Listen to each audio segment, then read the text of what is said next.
From LEX 18, your official UK sports station for Big Blue Nation, this is BBN Tonight, presented by UK Federal Credit Union. Welcome to BBN Tonight. I'm Keith Farmer. And I'm Maggie Davis. Anna Tarullo has the night off. A lot to get to tonight, Keith. Yeah, Kentucky basketball dominated most of the headlines today, especially online. We'll talk about that and show you the UK athletics moments and teams of the year. That's right. There have been some questions out there regarding whether or not Kentucky basketball is taking full advantage of NIL as we see schools around the country or their NIL collectives promising money to recruits and transfer students. The program did release several statements regarding that today, so that's going to be tonight's Big Blue story presented by CHI St. Joseph Health. Kentucky's Director of Player Development, TJ Beisner, took to Twitter to clear the air on that a bit, writing, quote, "Our basketball program has and continues to be ahead of everyone else.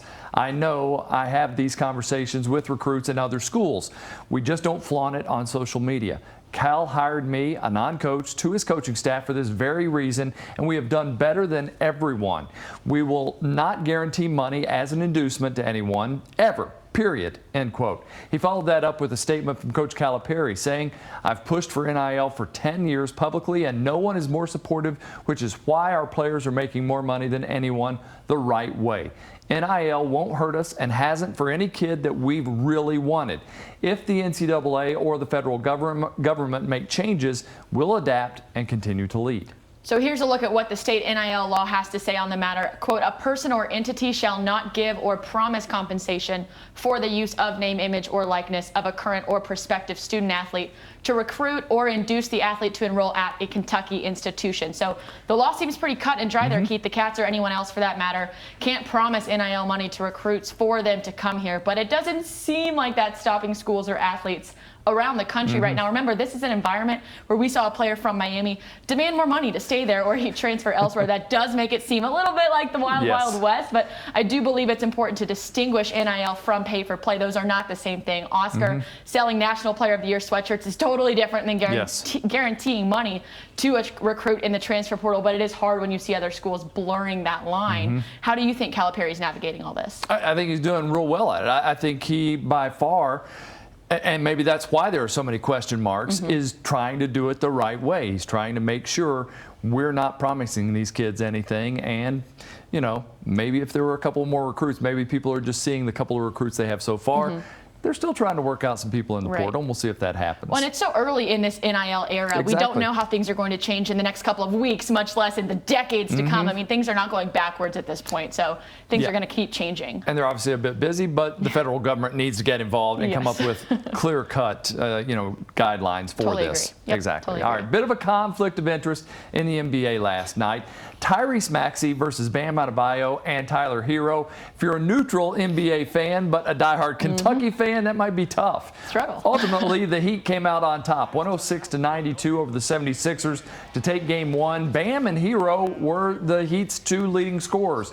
Hero had 25, Bam had 24. No one else had more than 15. So the two Kentucky guys combined to score 46% of Miami's points, and they play so well together. We found a pretty good connection. Obviously he's a hard target to miss. How big he is and how high he jumps getting to that rim. So he makes it easy on me, and I'm glad he's with us. At that age, that size, doing what he does, and he makes it look easy. Our connection, we're like brothers. It's a brotherhood. We all want to see each other succeed. So, at the end of the day, we win. Everybody plays good. We go home. We're all happy. The UK women's basketball team has added two more transfers, this time both from the SEC. Anaya Russell is a guard from South Carolina. She played in 23 games for the reigning national champions, averaged about 8 minutes per game for the Gamecocks, shot about 42% from three, just scored 2.3 points per game, grabbed 1.3 rebounds. And then they also added Asia Petty, 6'3" forward from LSU. She brings some much needed height to Lexington. She played in 12 games last season for the Tigers and had a career high 12 points against Samford. But the fun part here, these two go way back. They're both from Baltimore, childhood friends, now reuniting in Lexington. Both are going to be rising juniors, 3 years of eligibility remaining, and they'll be immediately available for Kentucky. That's so cool. All right, here's a look at the roster as it stands now. Kyra Elsie has filled 14 of her 15 scholarships. Returners are seniors Robin Benton, Blair Green, and Emma King, junior forward Nia Leveretter, and sophomore Jada Walker. 6 incoming signees: Deanna Heron, Sanaya Tyler, Mimi Jenkins, Cassidy Rowe, Kennedy Cambridge, and Zaniah Thomas, and the 3 transfers, and I get to say her name for the first time, and that's probably why you're going to help me out after I try it. Adabola. Yep. Adiyayai. Adiyayai. So close. Dang it. Yay, Keith. Remember, we're so excited she's here. Adiyayai. Yay. All right, Buffalo. That's where she's from. The national champ, Anaya Russell, and South Carolina and LSU's Asia Petty. I knew I was going to get that right. You were going to get it. Yeah. We got plenty of time to practice. We do. Excited to see all that come together. Now, the NFL draft just ended, but teams and media, of course, already looking ahead to next season. One of the big themes of the first 2 rounds this year was passing up on quarterbacks because the 2023 class full of studs, right? Yeah. No surprise, of course, Alabama, Georgia, Ohio State. They're going to dominate the way too early mock drafts, but CBS Sports' Ryan Wilson has a familiar name in his top 5 picks, and it's Will Levis. 5th overall, 2nd quarterback taken in what's supposed to be a really strong QB class. Levis getting a ton of respect right now because of that Georgia film from last season. Probably his most impressive game as a Wildcat, and it looks like he'll have to be better than that this season because the Dogs have 3 top 10 picks in this same mock draft. Strong season for Levis could put him into some really rare air for Kentucky Wildcats. Only 6 Kentucky QBs ever drafted, and Andre Woodson is the only one drafted this millennium. All right, coming up next, we'll show you the UK Athletics Moments of the Year. That's right, all the good memories, thinking back to happy times. We deserve it, right? We'll be right back.